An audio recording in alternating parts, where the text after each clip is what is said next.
Hello friends, now we are in chapter number 3, that is a circle, and we are going to complete over here now tangent theorem.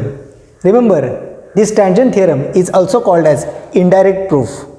Why? Let me clear one by one. First we are going to read statement, and the statement is that theorem, a tangent at any point of circle, a tangent at any point of circle is perpendicular to the radius at the point of contact.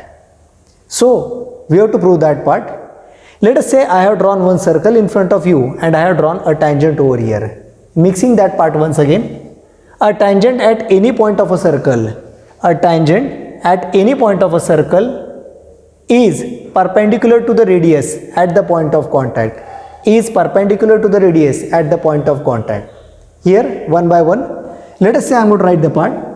Let O be the center of a circle and name of this line I am going to call it as a line L. So as per first given, O is the center of a circle and line L is tangent to a circle, means touches in only one point. I am going to call this point as A over here. Now I am going to join OA, which is nothing but the radius of a circle. So I am going to join OA, and that is nothing but radius of a circle. This all part become given of the structure. So I am going to start a part over here. So the first step, given. So a part is given.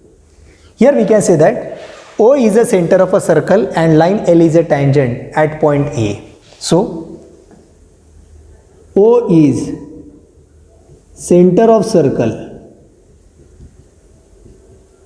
and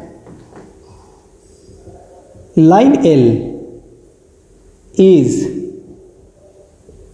tangent at A or at point A.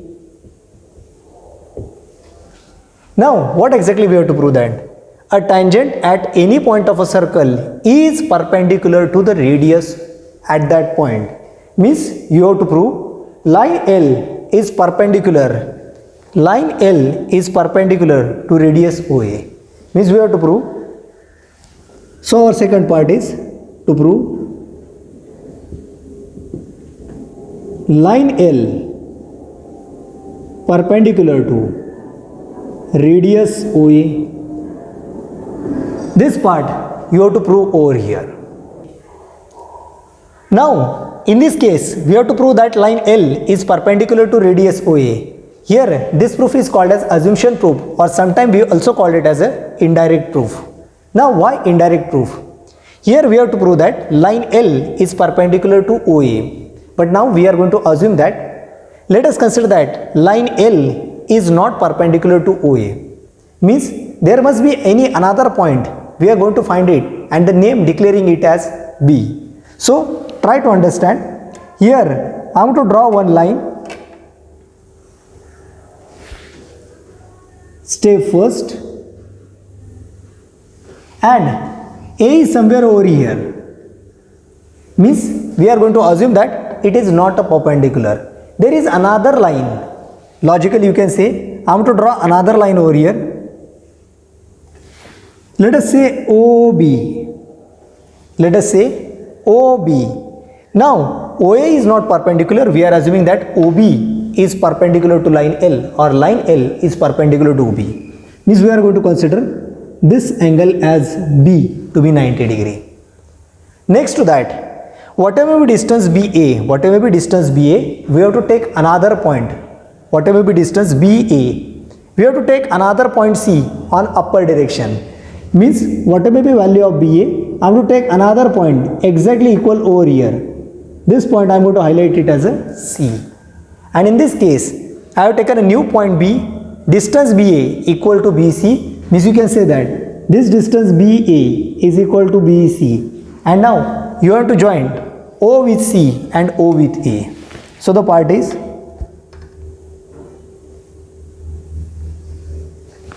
O with C and O with A. And in this way, we are assumed some part. Now declaration you have to write entire part in terms of proof, and the part is. So here proof Now one by one. Here we are going to start a part in case of a application and a part taken into consideration over here. Assume that we are going to assume one part, and that is line L is not perpendicular to OA. Let assume line L is not perpendicular to OA. Now we have assumed one part over here. Therefore, OB is perpendicular to line L, or line L is perpendicular to OB. Therefore, another point B means line L is perpendicular to OB. Line L perpendicular to segment OB over here. Now we have make assumption that line L perpendicular to segment OB means at point B angle is forming 90 degree. Next we have taken another part. Take BA congruent to BC. Take point C. Now what is that point C? Take point C such that BA is congruent to BC. BA equal to BC. Now these are the part that we have taken into assumptions, and now we are going to start a part over here for a proof. Now in second group, let us we take two triangle. One is a triangle OBA and OBC over here. Now one by one let me clear the part. In triangle OBC and OBA, first BC congruent to BA, BC congruent to BA by construction. Next angle OBC is congruent to OBA, each 90 degree. And third OB congruent to OB means common segment. Therefore I can say that triangle OBC is congruent to OBA by side angle side test of congruency.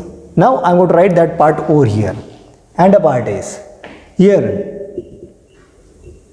in triangle OBC and in triangle OBA, one by one part. BC congruent to BA. Here sec BC is congruent to sec BA. Reason by construction.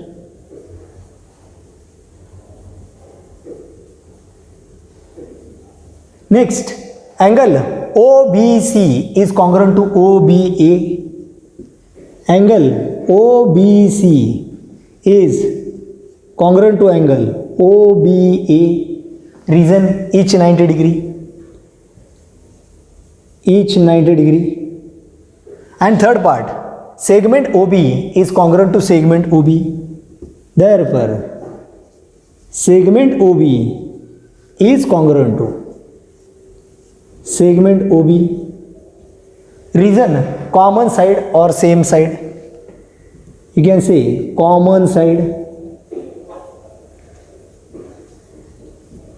Now in this way we can say that triangle OBC is congruent to OBA. Therefore,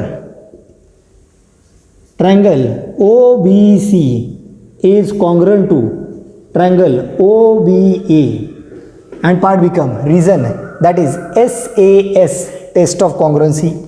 So SAS test of congruency.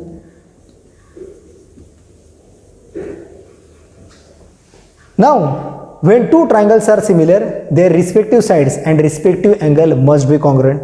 Automatically from this observation, we can conclude one part, that OC is congruent to OA, OC is congruent to OA.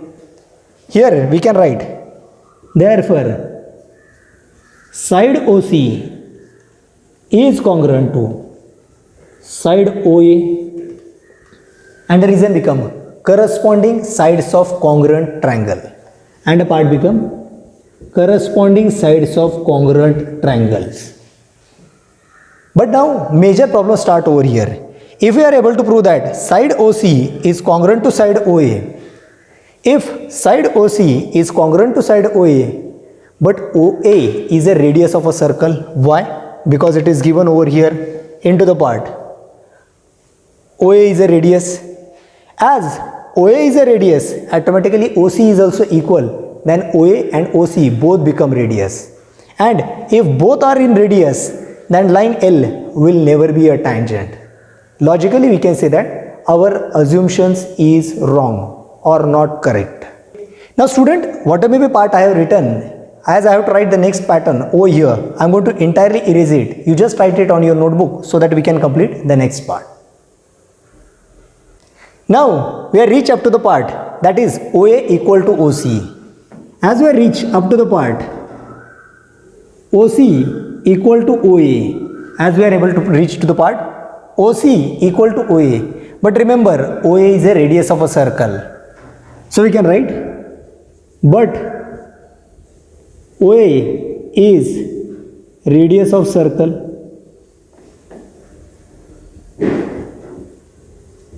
Therefore, automatically OC will be also become a radius of circle. Therefore, OC is also radius of circle.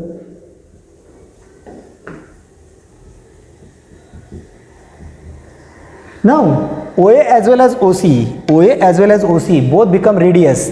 Then in that case, line L will not be a tangent because it touches the circle in two different points. One is A and second is C. Therefore, line L will not be a tangent.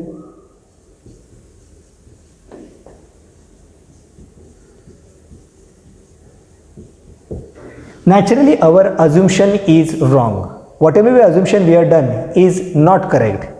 Therefore, our assumption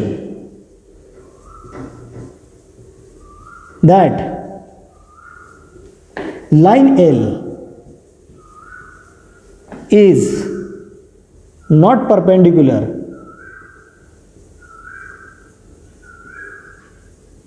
at A is wrong.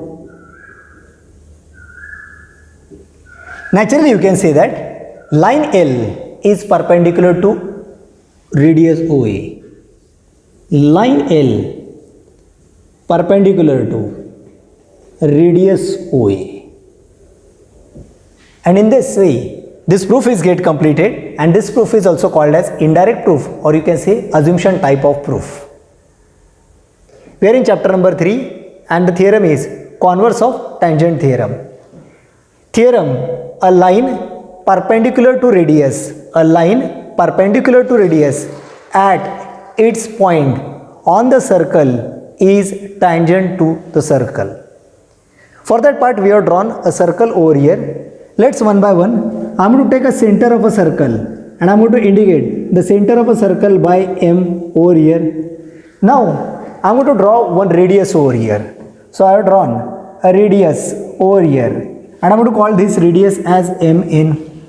So as per their statement, a line perpendicular to radius, at its point on the circle. So you have to draw a line, perpendicular over here. Means we have drawn, let us say, line L. And it is a perpendicular to radius, means this angle is a 90 degree. Is tangent to a circle, means now you have to prove that line L is tangent to a circle. Now one by one we are going to write given to prove and proof. And in this way we are going to complete the proof. Now student, according to this diagram, we know that M is the center of a circle, MN is a radius of a circle, and line L that we have to prove as a tangent. Now one by one, so in a part of a given, I am going to write M is center of circle, and second, MN is a radius, MN is radius of circle.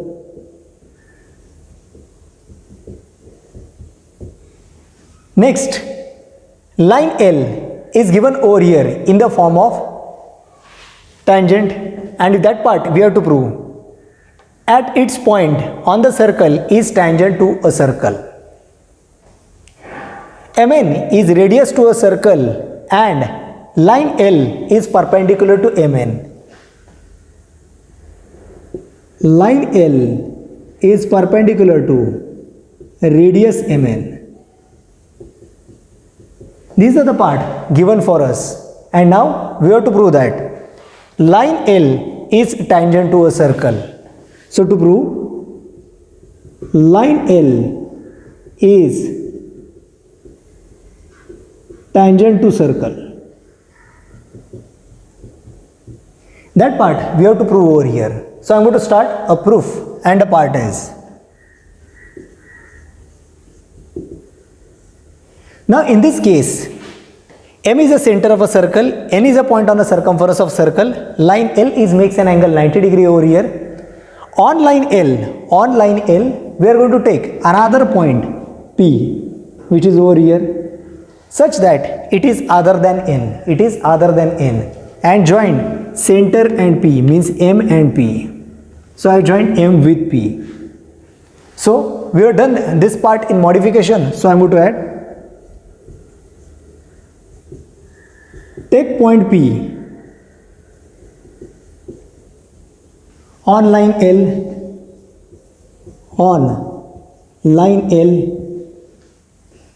definitely point P is other than N. Point P is other than N.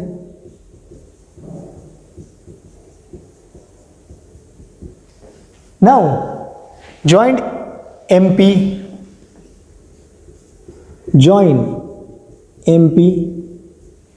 Now pay attention.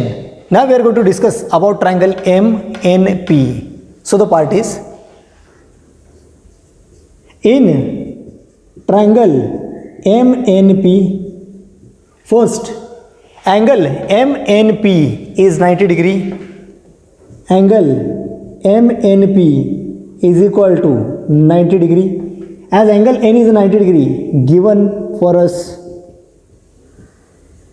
Now if angle MNP is 90 degree, then in triangle MNP, this MP become hypotenuse of that triangle, and we know very well part. Hypotenuse is the largest side of a triangle. Means we can say that segment MP or hypotenuse MP is greater than MN. So here hypotenuse MP is greater in length than segment MN. If I am going to modify it, this hypotenuse MP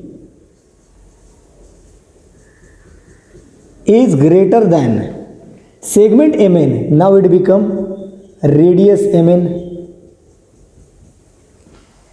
Now as MP is greater than radius MN, if you take any point other than P also on line L, every time that respective point when get joined with M,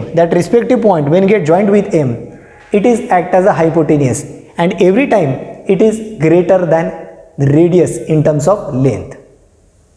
Now if you take Mn in terms of a radius, then hypotenuse MP is greater. Naturally, if you take any point other than N, it is always greater in terms of a length over here. Therefore, as radius Mn is smaller, we can say that N is only one point, which is on line L, is on circumference of circle. So we can say only point N of line L will be on circumference.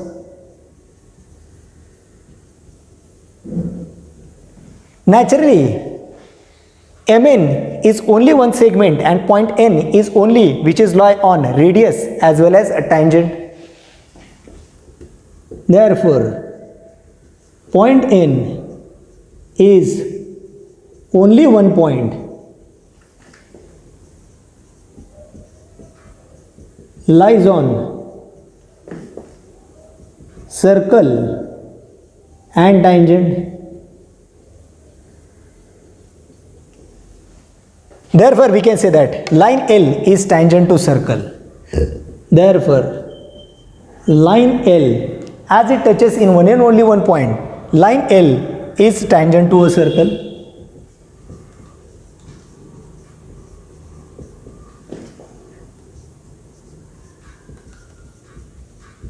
And in this way, we can complete our proof.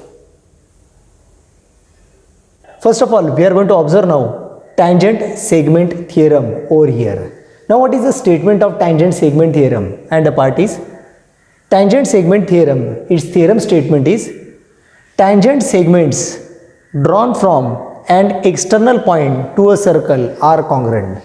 Once again, tangent segments drawn from an external point to a circle are congruent. In this case, as per their given condition, we have to take a circle, we have to take an external point outside a circle, we have to draw two tangents, it is a structure over there, and we have to prove that tangents are congruent. For this part, as they have given a statement, tangent segments drawn from an external point to a circle are congruent. I am going to explain the part in terms of a structure of given to prove in terms of diagram in front of you. Let's say one by one. Here A is the center of a circle. A is a center of a circle and point D is outside the circle. This is a point D outside the circle. Now this point D is outside a circle and from point D I am going to draw two tangents to the circle. We know that if point is outside a circle, then we can draw two tangents to same circle. So that tangent is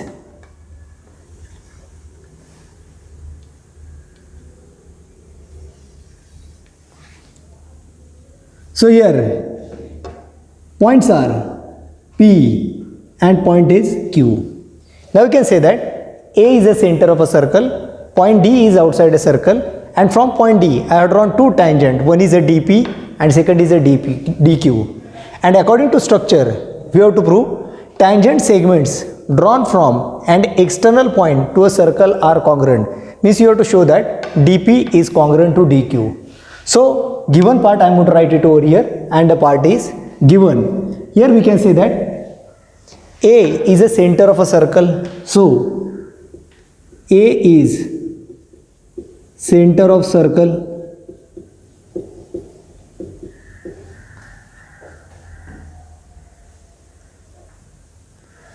A is a center of a circle and DP and DQ are two tangents.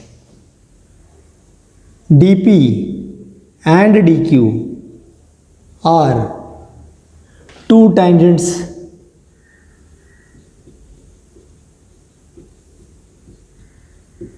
Now, as per condition, we have to prove that tangent DP is congruent to tangent DQ.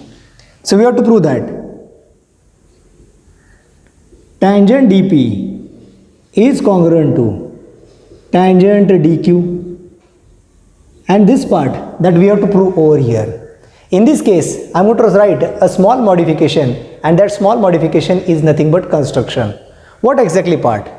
First, A is the center of a circle. First, A is the center of a circle and our target is to prove that DP is congruent to DQ. But whenever you want to prove that two sides are congruent, in that case, we are going to take in terms of congruency part. But there is no diagram for comparison in congruency. So here I am going to start a construction over here.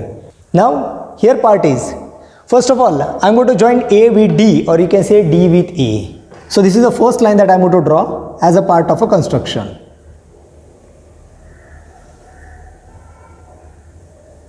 So here I have first part drawn, center A and D which is over here. Next I am going to draw two radius over here.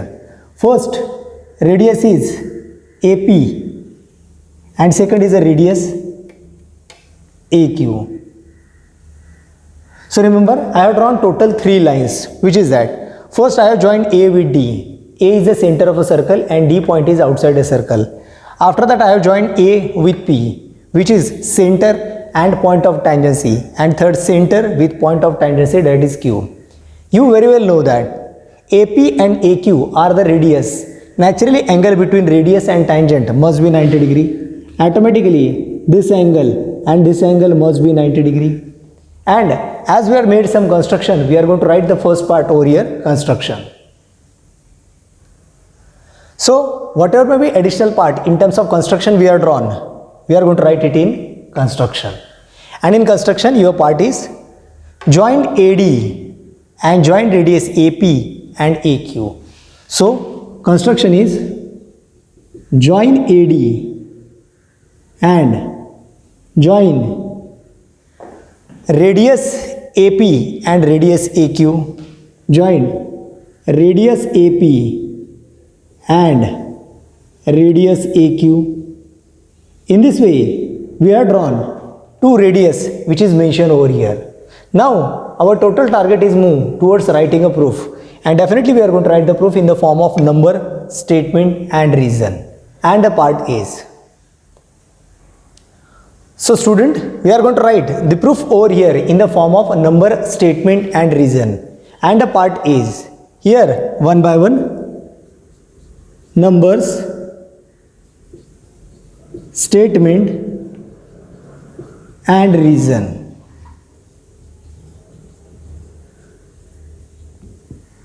Here one by one we are going to take a help, and I am going to indicate entire structure over here. Now please try to observe two triangle. One is a triangle APD and AQD. Once again, in triangle APD and AQD, first step, you try to understand this radius AP must be congruent to radius AQ. So I am going to indicate the first part, that these two radius must be congruent. Why these are congruent? Because they are radius of same circle.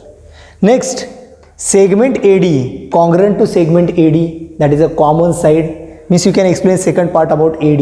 And third, angle ADP is congruent to AQD. Here, in this way, we can show these two triangles as a congruent. Now, in this case, once again, I am going to clear the part. I am taking in triangle APD and AQD. I am going to give the declaration over here, and the part is first, in triangle APD and in triangle AQD. One by one, first part. AP is congruent to AQ, or you can say radius AP is congruent to radius AQ. Therefore, radius AP is congruent to radius AQ. You can have a reason, radius of same circle. So I am going to give the reason. Radius of same circle.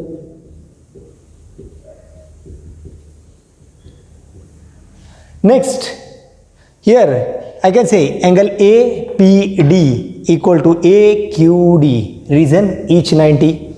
Therefore, next part, angle APD is congruent to angle AQD, reason each 90 degree, and you can say by radius tangent property, by radius tangent property.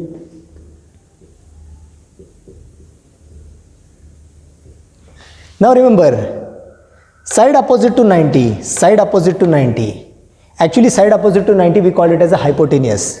So I can say side opposite to 90 means AD, and side opposite to 90 means opposite to Q. You can say hypotenuse AD congruent to hypotenuse AD.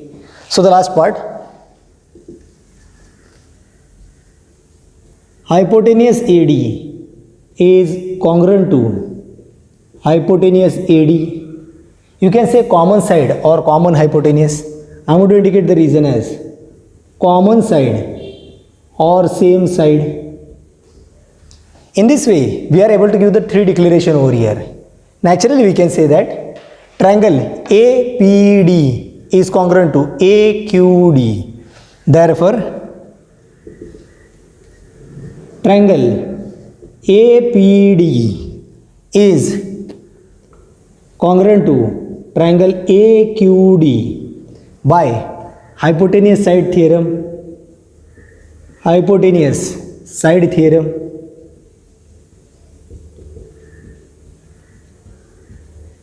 and definitely when two triangles are congruent, then their respective side must be congruent. Then you can say that segment DP congruent to segment DQ. Therefore, segment DP is congruent to segment DQ, and you can have corresponding sides of congruent triangle, and in this way we are able to prove that DP is congruent to DQ, or you can say tangent DP is congruent to tangent DQ, and in this way we can write the entire proof. Hello friends and my dear students, अगर आप हमारे educational video देख रहे हो और आपको ये अच्छे लगते हो तो आप हमारा चैनल सब्सक्राइब कीजिए और नीचे दिए हुए बेल आइकन को क्लिक करना ना भूलिए ताकि लेटेस्ट वीडियो आपको मिलते रहे, और अपने ग्रुप और फ्रेंड के साथ भी आप इसे शेयर कीजिए। तब तक मैं आपका एसपी सर अलग अलग वीडियो के साथ आपको मिलता रहूँगा। Thank you very much.